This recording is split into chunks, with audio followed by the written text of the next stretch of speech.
Sabi ni Coach, may basaan festival daw doon. Tapos ito yung nagtitrend ko. Sabi, nagsasorry daw, pero dumitila pa. Ayun, inorderan ng netizen na maraming pagkain gamit yung name niya. Promise exciting doon. Sawa na ako sa Discord, magkakajowa na ako in real. Be, parang hindi sila agree. Agree saan? Pet peeve ko yan eh. Ang asim ng tinginan. Huh? Normal yan. Be, alam ko yung ganyang galawan. Yung kumukunot na part. Ayun. No meron. May muta sa kilay niya. Pero bakit sa kilay?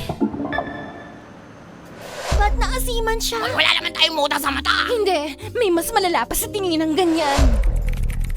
Mukha pa rin siyang shibuli. Huli ka na, Raibel. Si Riley na bakla, Riley na straight. Riley na bakla, Riley na straight. Oh, our Shibuli shibuli na so bestie. proud of you. Pero ba't naasiman siya? Alam niya kasing may tinatago tayo. Nga naman ay bayutan din. Di ko kaibang. Yawa! Yawa na din!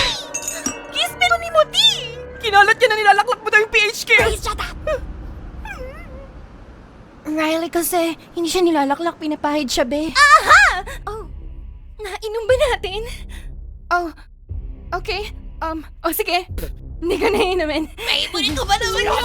Mago pa naman yun. Kasing magsabi. Yun na lang ang binibili ko sa 7-Eleven lagi. Pag walang stock ng No, detail. kami ko alam. Pero tanggap ka pa rin namin. Kahit alam naming bayot ka, laham pa rin namin ang baby lesbi namin.